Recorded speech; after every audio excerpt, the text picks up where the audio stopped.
Welcome to the NonProfit Voice, a podcast series brought to you by NonProfit Pro, the go-to resource for nonprofit management and strategy. In each episode, we're going to sit down with leaders of nonprofit organizations, the people responsible for paving the way for our sector, along with key technology strategy partners who are transforming our industry.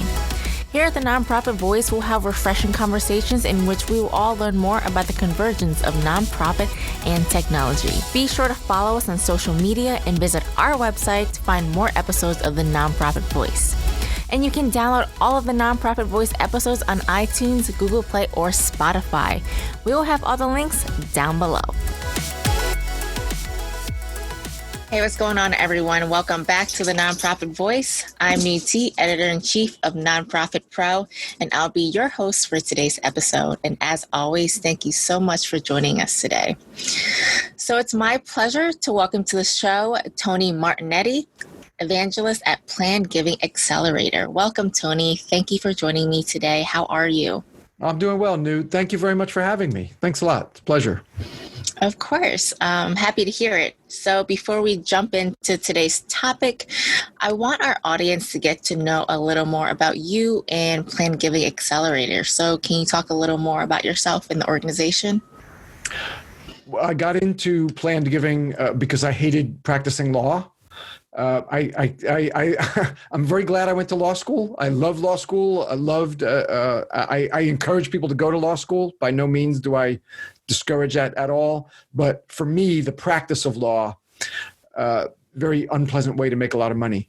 So I re-engineered myself in 1997 to be director of Planned Giving at a college outside New York City. I own a college. And I've been in Planned Giving ever since 1997, both as a director of Planned Giving, so frontline fundraiser, and then 2003, I took on doing it as consulting, Martignetti Planned Giving Advisors, and just last month, July, I launched Planned Giving Accelerator, which is a way to work with me. It's a membership community, work with me, but not on a one-on-one like retainer basis. And I'm pledging to make Planned Giving easy, accessible, and affordable through Planned Giving Accelerator. Excellent. So you've kind of you went to law school, found it was a little unpleasant, which I can see that. I told you my boyfriend is an attorney, and it's a lot of stress. It's a lot of stress. And it takes a toll, so I'm glad you came into our sector and we got to know each other, and you're on the podcast today. Believe me, I am too. Yeah. So great. So if I haven't given it away already with Tony's introduction, we're going to get into Planned Giving today. And I think this is a very important topic that we need to continue talking about in our sector, because I think it presents a really big opportunity for a lot of nonprofits. So with that said, let's just get into my first question. Tony, for organizations that haven't gotten into Planned Giving, can you share what Planned Giving is and what type of opportunities and what kind of fundraising this strategy can offer for nonprofits? Yeah, Planned Giving is raising money from people's estate plans and their retirement plans. And the simplest example is a bequest in someone's will. It's simple because everybody knows what a will is, and a will is something simple to have prepared, and everybody should have one. So it's just a bequest, a gift to your charity in someone's will. So alongside their husband and their wife and their children and their grandchildren, there's a gift for your charity. Okay. That's the charitable bequest. That's the easiest example of a planned gift. And it's typical of a planned gift because these are gifts that are long-term fundraising. And we'll get into the advantages of that. But the limitations are you have to realize this is not going to pay this year's salary budget or pay for the 5-year capital plan. This is long-term money. It's, again, think of a gift in somebody's will. When do you actually realize cash from that? It's when the person dies. So it's long-term fundraising. Your board needs to understand that it's long-term. You need to understand that it's long-term. And with that understanding, it can be enormously valuable for the sustainability of your organization because it helps you build endowment. If you have zero endowment, or if you have a tiny endowment, endowment being that savings account that typically charities only spend the income from, or maybe even less than the income each year. You spend like maybe 3 to 5% a year from endowment. Well, that can help you in the next crisis, and I hear a lot of charities wishing that they had a larger endowment now in the midst of our recession and pandemic and the racial injustice conversation. So you put these three things together, makes for let's say an interesting fundraising environment. And a lot of charities wish they had more of an endowment, more of a savings account than they do. And planned giving is ideal for that, building that endowment. Yeah, there's so much money in planned giving, but like you said, it's a long-term thing. You have to continue to build that relationship, get them comfortable with you, get them loyal to your organization. So, knowing that, I think a lot of organizations look at planned giving and they see it as another tedious task to add on to their long to-do list. So can you simplify that for those listening today, how a planned giving program doesn't have to be super overly complicated and tedious? Yeah, I hate that, those misconceptions around planned giving, that it's hard, we need expertise on the board, or we have to hire a lawyer or something like that, or get a pro bono attorney expert. Another misconception is that it's talking about people's deaths.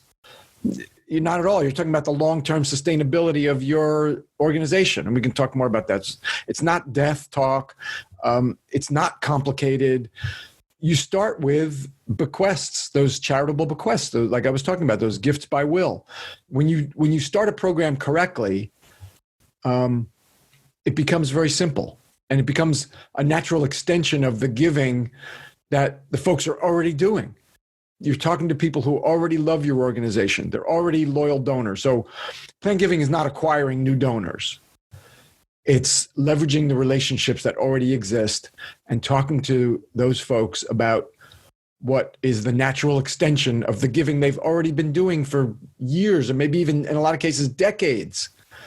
These loyal donors, loyal, consistent donors, they're the place to start, and bequests are the right gift to start with.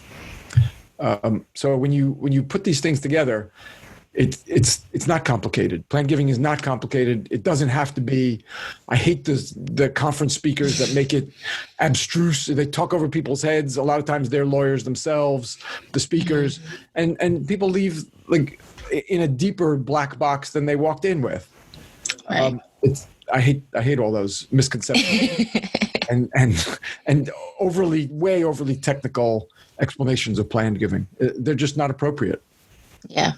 And I mean, to simplify it, they're really just having conversations, and it's what you're doing anyway, building relationships, engaging donors, and getting them, to be recurring donors and understand more about the organization and its mission and love what it does. So it's just cultivating that over time and just having that extra conversation, which doesn't have to be difficult. It doesn't have to be awkward. But I think it's an important conversation to have. Absolutely. So knowing all that is true. All that is true. Yeah. Yeah. And knowing that, I know this is kind of like a tough question, but, when a nonprofit is starting to build out their planned giving program, what are your top tips for these first-time nonprofits? What are your recommendations for what not to do and what to do when fleshing out a planned giving program?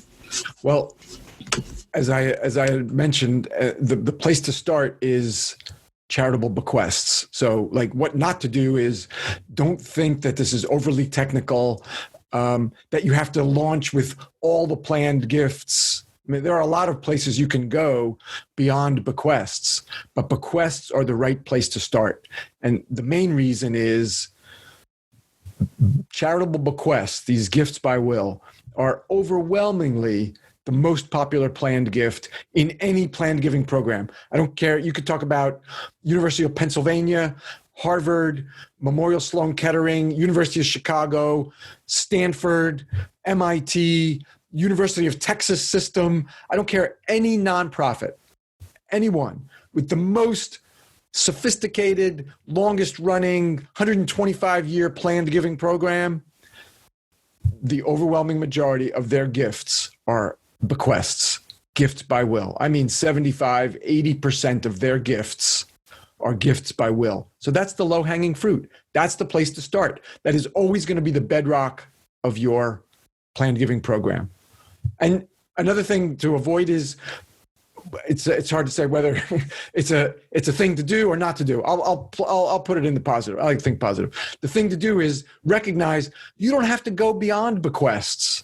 You can have a very respectable planned giving program, only forever marketing bequests, these gifts by will. You don't have to go into charitable gift annuities, charitable remainder trusts, charitable lead trusts, pooled income fund, but all this stuff that it's like meaningless. Like these acronyms, CRTs and CLUTs and CRATs and CRUTs and PIFs, and it's ridiculous. You don't need it.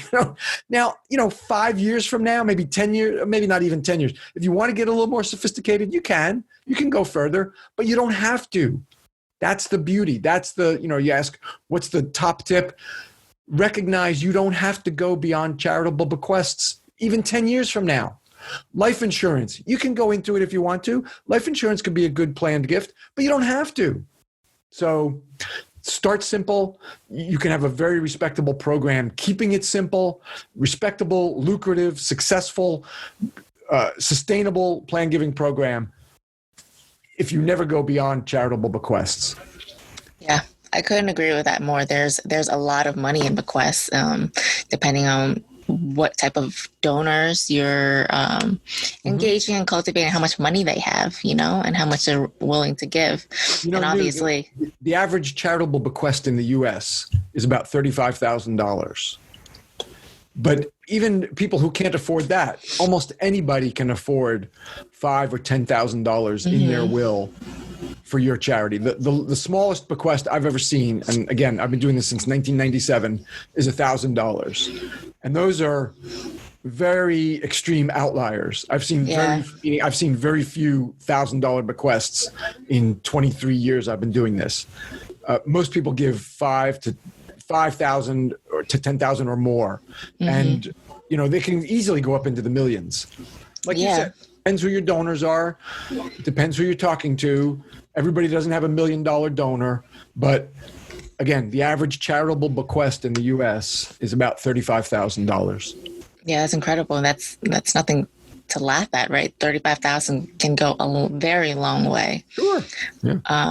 And that's way more than many donors give in their lifetime. That's right. And the reason is, a lot of people fear that they can't give more. And a lot of people who aren't your major donors, they wish they could do more while they're living. Yeah. But they have this fear of living beyond their money, outliving their assets. That's a real fear for older folks. And even if objectively it's not true, even if they have a couple of $1 million and there's just such a small likelihood that they would get so sick that they would need all that money or anything else would happen that they would need all that. In their minds, they have a fear of outliving their assets. So it doesn't matter what's objectively true. Yeah. It's their perception, it's their belief. So they can't do more for you during life. They can leave something substantial for you in their will. Yeah. And I think one of the bigger things is that many donors who can't give, who have estates to give and to leave in their will, they don't know that that's even an option, that they can leave their estate to a nonprofit. I was talking to a consultant the other day who was talking to a donor, and he had this house, and with his old age, he didn't know what to do with it because his kids didn't want it. He had no one to leave it to. And so the consultant suggested leaving it to a nonprofit, and he was blown away. He was completely blown away because no one had ever approached him about it. So that's really unfortunate. I want to build, and this is what we're going to do in the Accelerator, proactive planned giving programs. A brochure and a web page do not together make a planned giving program. That's not a program. That's a brochure and a web page, not a program. You want to be proactive. Yes, you have to, exactly what you're saying. You have to be out asking folks to do this and asking the right folks.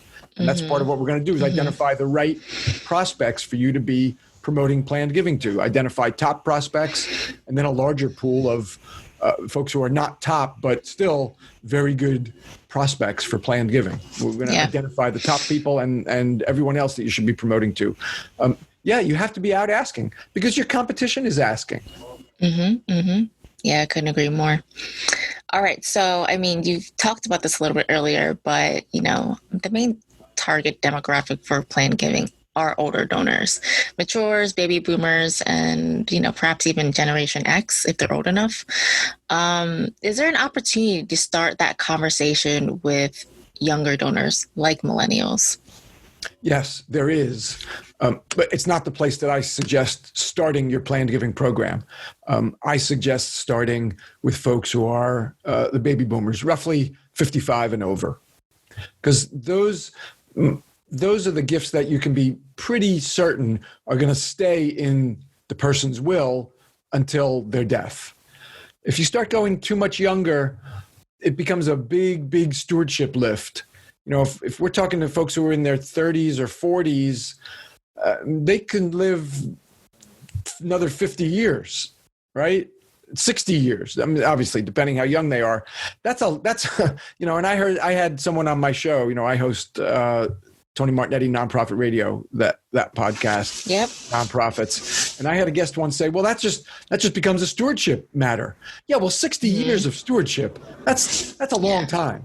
That's a long time. And it's not only on the charity to steward for that long, but for the donor's interests to not change over 50, 60 years. Let's think about our own lives. You don't even have to be 50 years old to realize that your charitable interests change through the years. Interests change in general. Your interests change, and that changes exactly. What becomes important to you evolves. So the likelihood of those younger folks keeping charities in their wills from those young ages, it's just lower. It's a lower likelihood. So I want to start with the more likely gifts that are going to remain. And so that's why the place to start, I think, is 55 and over. Look, a few years later, 3 to 5 years later, you want to start talking to folks who are in their 40s, earlier 50s, absolutely. But the place to start, we're talking about that's what the Planned Giving Accelerator is, getting programs started and then growing them. The place to start is that low-hanging fruit, those gifts that are most likely to remain in wills. And that's the folks 55 and over. Awesome. So we talked about, kicking off a planned giving program, where to start with older donors, with bequests. So that's the easiest part, just getting started. But what are your thoughts on how nonprofits can sustain these programs over time? What is the frequency of communication? How often should nonprofits be engaging in having these planned giving conversations with donors? This is the fun part, because now you're doing stewardship, and you're also growing the prospect pipeline. So how to sustain and grow your program over time? You need to steward the people who have told you that you're in their will, and you don't have to spend a lot of money doing that. You asked, how often to communicate. A couple times a year. Treat them like you treat major donors. You don't have to spend a lot of money for your gratitude to come through, to be heartfelt and genuine. Are there insider communications you can share with them? Maybe there's an e-newsletter, or whether it's print, or it doesn't matter what channel it is. Are there communications that you share with major donors? Why not open up those to your new planned giving donors? You certainly want to have a planned giving recognition society, right? So that when you're advocating for your donors, you're saying, well, let's not forget the members of our 1975 society. Just as an aside, when we're talking about recognition societies, I really don't like to see the Heritage Circle, the Legacy Fund, the Legacy Society. Do something. Those are so ubiquitous and sort of meaningless. Any organization could have one of those. Have something like Like I said, 1975, maybe that's the year you were founded, the 1975 Society. Or maybe it's named for something that's iconic in a building or someone. Maybe it's your founder who's recognizable to your members, right? Name it for them. I worked with one place that had the Bell Tower Society because a bell tower was prominent on that campus. Then there's another organization where I worked. It was the McAllen Society. He had been a treasurer, but in the founding days of the organization, but people still remembered him. Thomas McAllen was his name, so it was the McAllen Society. So, a little aside, pick something unique and iconic to your organization. So you do your stewardship through the Recognition Society. Another easy way, aside from sharing communications with them, is there something that you can invite them to that's low lift, low cost? Maybe you have an event already. If you're a local organization or just regional, and like all your donors are in the vicinity that could travel to you, maybe you can host a VIP reception before a bigger event that you're already hosting. So maybe before your big gala, can you have a VIP reception for your major donors and your planned giving donors? Include them in that. You don't have to spend a lot of money, like I said, to be genuine and to show your appreciation. And at the same time, to keep the program sustainable, like I said, you got to be keeping that pipeline full of potential donors. Yeah. No, that's great. I love how you said that, planned giving, adding another program seems like a heavy lift. Like you said, what's communications a few times a year? And I think, doing the Recognition Society is a great way to do it, and naming it after something, important that's vital to your organization, I think is awesome. Yeah. And I'm setting up Planned Giving Accelerator so that people can spend about an hour a week on planned giving. And through the year, you join for a year, we're going to get your planned giving program started. Oh, that's excellent. And finally, we have to talk about, our current climate, our current environment, COVID-19. Yeah. What are the impacts COVID-19 has had on planned giving? I mean, I imagine the conversations around it has probably increased. They are now. In the early days, so March, April, May, June, we weren't doing planned giving promotions. We were having lots of conversations with our prospects and our donors about how they're doing. Again, these are older folks. So are you able to see your family? Have you mastered Zoom? Are you doing FaceTime or, what? How are you, just how are you faring? Just reaching out to people and doing a lot of listening. But then, later on now, if you Google Will's surge pandemic, you are going to see scores and hundreds of articles about law firms, about regional legal providers that are just seeing this surge in people coming to them and wanting their wills redone.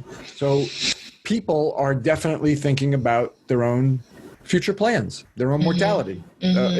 So people are doing it. So those are the individuals, and the organizations now, the charities are more comfortable now.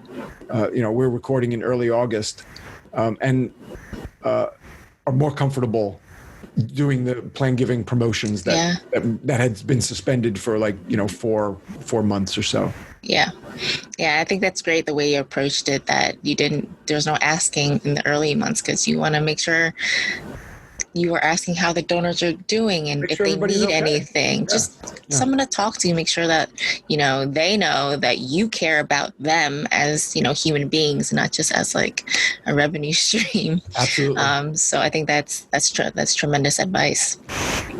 All right. So I always like to end my podcast asking, we talked about a lot today, but what's one piece of advice you could give to nonprofits listening today?